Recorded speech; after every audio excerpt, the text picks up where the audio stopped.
Hello, everyone, and welcome back to Jake's Take with Jacob Elyachar Podcast. I'm your host, Jacob Elyachar, the chief content producer and writer of jakestake.com, a pop culture internet news website. Alrighty, everyone, we have a very exciting guest for you today. As of this recording, she has over 5,400 Facebook followers and 13,500 Instagram followers, and her YouTube channel has been viewed over, as of this recording, 408,000 times. So please help me welcome Nadia Vaeh.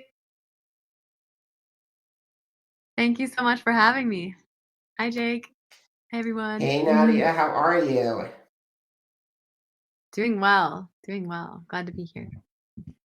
Awesome. So let's get this conversation rolling. So when did you get interested in music, and how did that passion evolve into desire to pursue a career in the recording industry? So I was always like a very musical child. From the age of 2, I was, trying to sing and make percussive noises and whatnot. And I joined a traveling choir. And from there, I discovered pop music, and I started kind of dissecting lyrics, and I really loved poetry at the time. So then I realized like I can turn poetry and put melody to it, and really fell in love with songwriting, and found myself in my first band that was like an emo type of like pop music, and did that in high school, and then decided I wanted to make it my career. Fast forward, about 10 years later from then, I decided to actually like make it I always knew I wanted to do it. I just never actually had the courage to do it until then. That's kind of why I call myself a late bloomer, but it's never too late to follow your dreams. So I totally agree. This is the second year of the Jake's Take with Jacob Elyachar podcast, and I've been doing this for over a decade. So I am a little late to the game, but there's nothing wrong with being a late bloomer. Exactly. You better just get started. It doesn't matter when you do. Totally agree. So who are your music industry role models, and how do they influence your sound?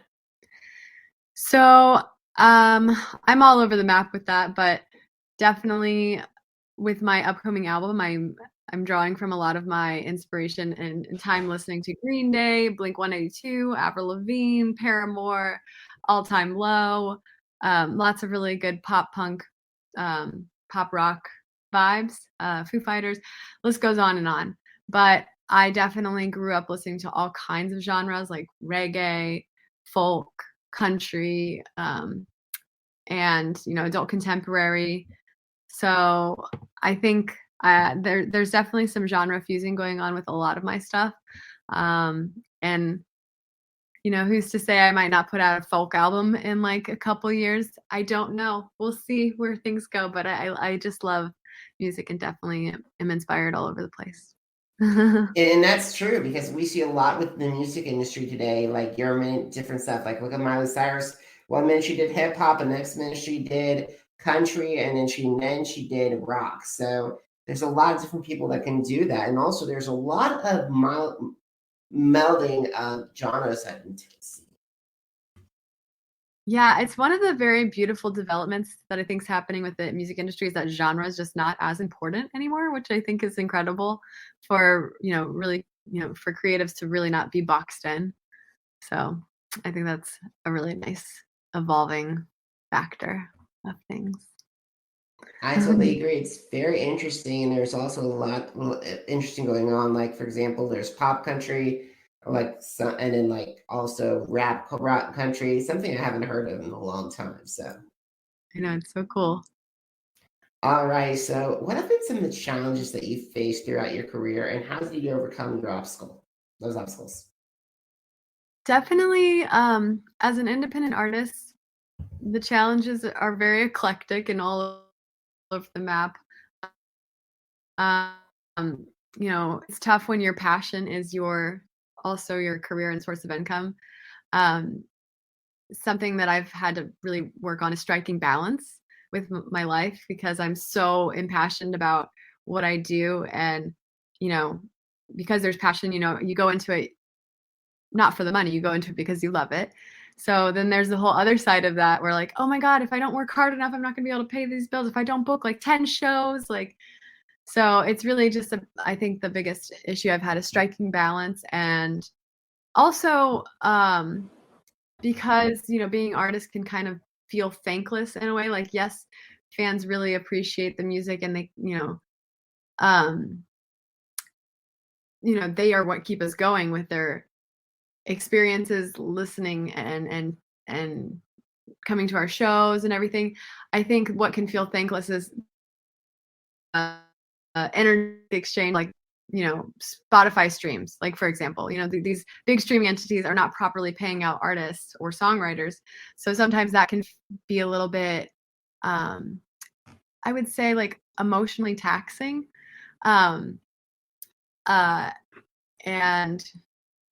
just overall, I think many artists struggle with mental health issues because there isn't proper compensation, and art in many cultures has kind of become a commodity. But I think the beauty of being an artist outweighs a lot of the struggles. And I'm very fortunate to be able to have songwriting and music to be able to work through my emotions and to process and heal, not just from like the struggles of being an artist, but the struggles of life and the trials and tribulations of what it means to be human. So Absolutely, because you have, like, if it's in your blood, you have to pursue it. If, like, for example, I love writing, I love communicating, and even though things are different now with my career, I've always loved writing. I always try to find the time to either write something or even or even record podcasts. I have to have it. It's in my bones. we're here on this planet to create. And whenever somebody says, oh, I'm not that creative or I'm not creative, I'm just like, you're a creator. I promise. You just have to tap into it.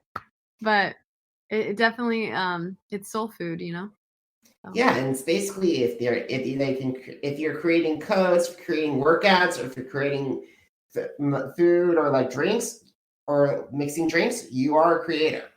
Absolutely. Creation comes in many different shapes and forms. So Awesome. So I would love to talk to you about your songwriting. So I picked out several of your songs that I really liked, and let's talk about some of the stories behind them. All sorry, right. you cut out just a little bit. Are you can you hear me? Yeah, I can hear you. Sorry about everyone, technical difficulties. So let's go back to that question. So let's talk about some of the stories behind your songs. I would love to learn some of the stories. Yes. What strikes your fancy? All right, let's start off with, I know you dislike having like Spotify, and I think it's not a shame and it's a shame that Spotify doesn't pay everybody, especially artists and podcasts. But however, what I love about it the most was how many streams you got. But like with Never Leave the Basement, as of this recording, it's your most streamed song on Spotify with 135,000 streams. Yeah, that's my Ivy League child song, baby. Yes, I'm very, very proud of the song, and that song definitely got me through a lot of hard times in the pandemic and helped a lot of other people too. And it's really nice to see and experience the sharing of my mental state and struggles and how that kind of transcended over to others and was very relatable. Made me feel less alone during that time. So, I think it was definitely written from a place of frustration and just feeling like exhausted from the lack of true connection because we were so tied to our screens in order to stay safe during pandemic. And I feel like it exacerbated a lot of mental health struggles, like body image issues for myself and a lot of friends that I know in the industry and out of the industry. And I think I also was very frustrated with how society doesn't properly take care. I feel like I'm a very like hippie mindset, and the fact that I believe that there's enough to go around for everyone. And I think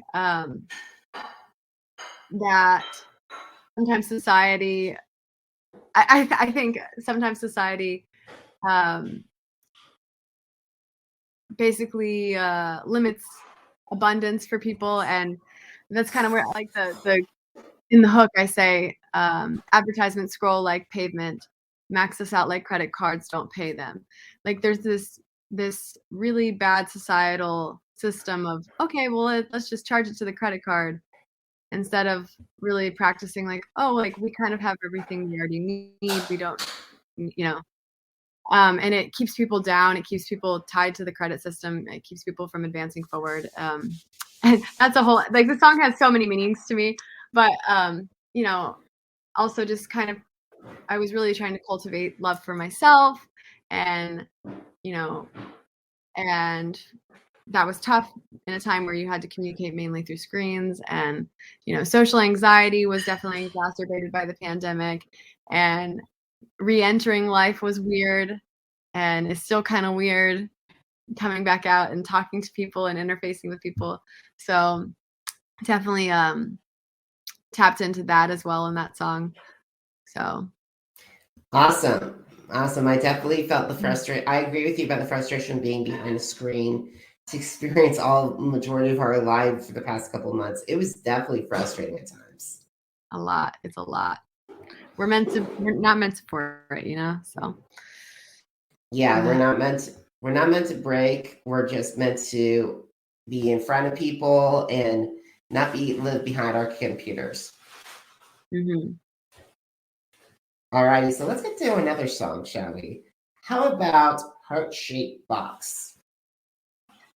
So I've always been a huge fan of Nirvana, and particularly this song was a big part of my adolescence, teenage years, and I just love the angstiness to it.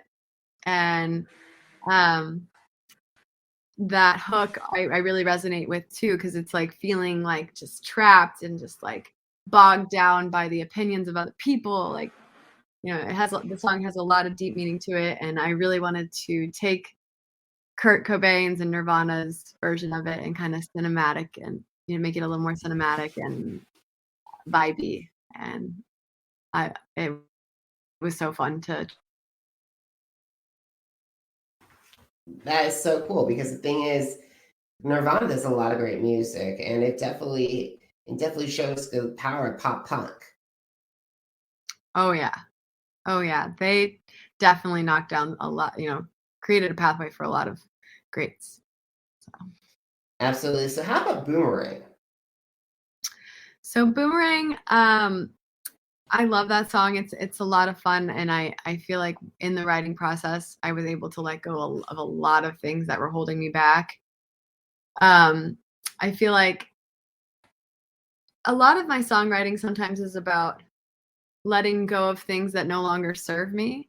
And Boomerang was one of those pivotal moments for me as a songwriter and in my life where I was just like, you know what?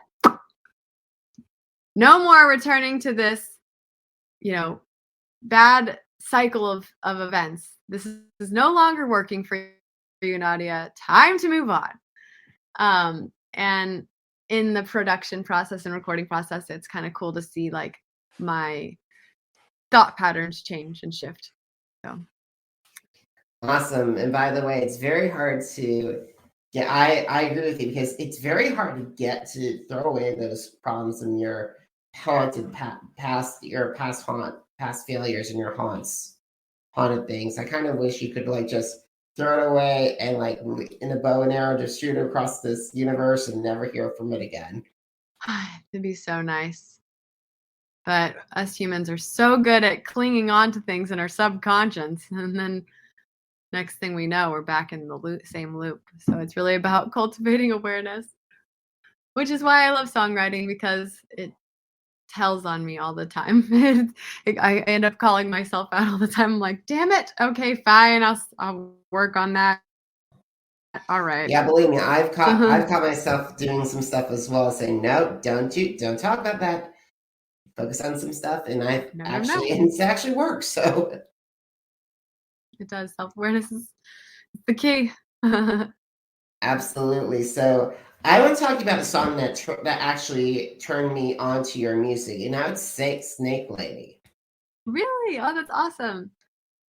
So Snake Lady is a really fun song. I love the dancey vibes, and um, the song definitely makes me feel very powerful and empowered. And it was written about like reflecting on a time where I was not at all any of those things. I was like a little puppet and like very easily manipulated. And I feel like this song was kind of like taking back my power and also forgiving myself for that time period.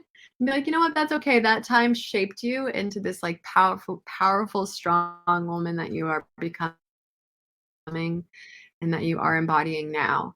So I'm so glad that you found me from that song. That's so cool. It is, guys, and you can listen to that and you can read that review on jakes-shake.com. So after this interview, head over there and check it out. So let's talk about your collaborators because a lot of artists I talk to have certain singers, they have certain songwriters, they have certain musicians and producers in mind to help shape your sound. Have you thought about them and how they would help you? The people I currently work with or that I've worked with on all my stuff in the past. Oh, or future collaborators, future your Oh, dream. future collab. Okay, yes. Manifestation here on the Jake's Take. So, I definitely there's a whole slew of people I would love to work with. Um, uh, Justin Tranter, I think, is an incredible songwriter. Um, I am a huge fan of um, uh, shoot, I feel like I'm blanking out right now. Of course, like when you're in an interview situation, it's like all the names of the people that you want to like call to are like poof, gone. Yeah, that's happened to me before, so don't worry. But however, speaking of Justin Tranter, I love his music. I actually exchanged an interview with him when he was still doing Semi-Precious Weapons. That's amazing. That's so cool. Now I wish I could get him on the podcast. Now he's a little bit harder to reach. I'm like going to my phone right now trying to find what I was going to tell you. But I mean, as far as artists go too, like I would literally I don't know what I would give up to work with Avril Lavigne, but I'll get back to you on that. Like I think she's a queen. I really love the collaboration actually that she just did with Willow Smith. Fire. Anyone, I would love to record with either of them, write with either of them. But this is kind of random, but I would love to work with Dolly Parton because I just think that she's a queen and so talented and just like I need her like maternal vibes in my life. I don't know.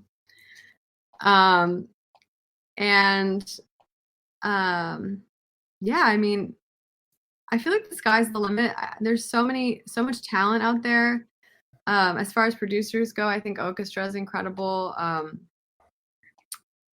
mean, I'm all over the map. I want to work in I mean, Halsey's amazing. I love that she bends genres and she doesn't give any, I'm not going to curse, but she doesn't give any crap about what box to be put in. And I think she's definitely an idol of mine because she's just kind of made her own way in a lot of ways. Yeah, I definitely think Halsey's great. She always puts out great stuff that gets people talking. And I want to go back to you on Dolly because I did have the pleasure to ask at least one or two questions to her on a line with dozens of other reporters on past occasions, and still one of the best moments ever. Oh my gosh, that sounds incredible. What did you ask her? And basically, one of the questions I asked her was regarding about potentially if she was going to work with Kenny Rogers at that time, he was about ready to do like his final farewell tour before he passed, a couple of years before he passed away, and if there were any plans to do that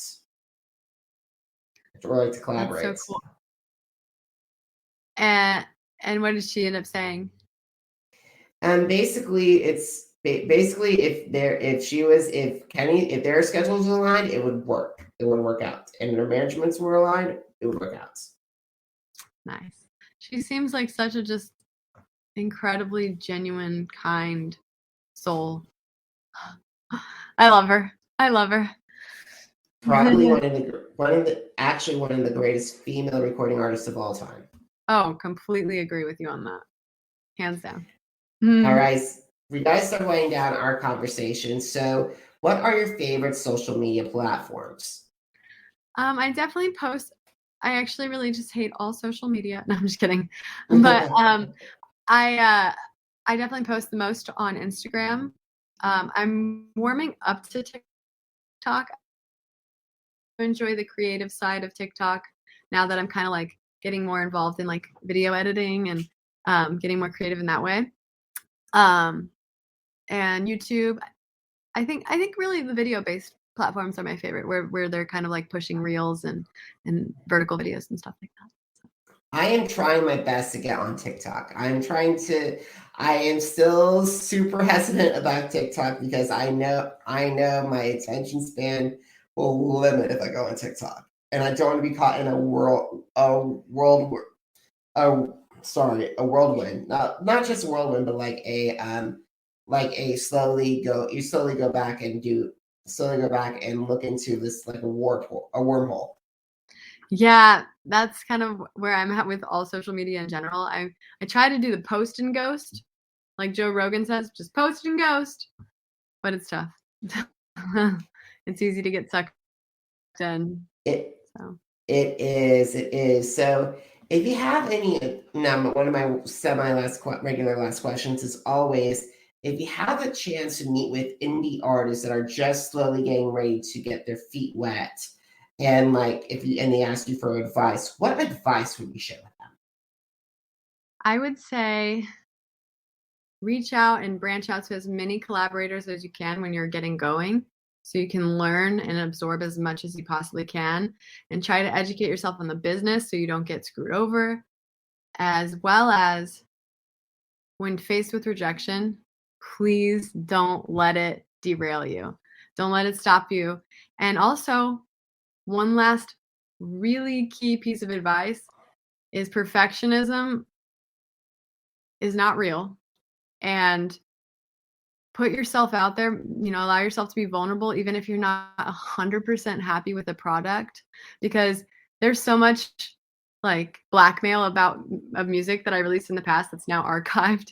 But I put it out there when I was first starting just to be able to, get to the next collaborator that might give me a chance, and then move on to the next collaborator that might believe in hear and see something that they could maybe develop a little bit more and help finesse, and just put yourself out there as much as possible. And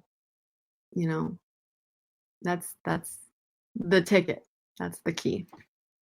All righty, my final question is this: where can my audience look for your music and also connect with you on social media? So on all social media, I'm at Nadia Veah. That's NadiaVaeh. And YouTube is the only one that's got a different backslash. That's Nadia Veah TV. So NadiaVaeh TV.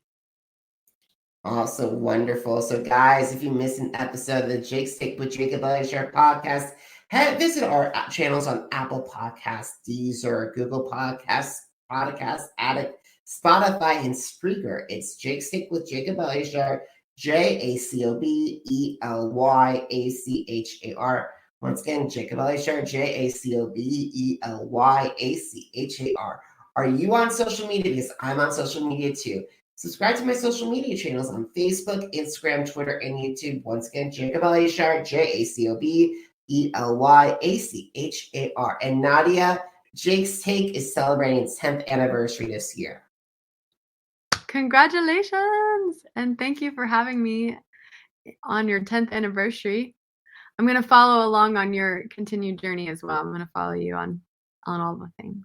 Awesome, guys. And make sure you visit jakestake.com for my review of Nadia's single, because it is fun. It was fun. I really liked it. And guys, if you're financially able to, please consider heading to PayPal to help keep jakes-shake.com, my platform up and running. If you can't, I totally understand. But a good subscription to the podcast and a social media like this and 5-star rating on this podcast would be perfect. Nadia, thank you so much for coming on the podcast. It was great, enlightening, and I'm very excited to see what you do next. Thank you, and thank you so much for the support. All right, guys, thank you so much for taking time on your day to watch this episode or to listen to this episode. Until next time, have a great one. Bye.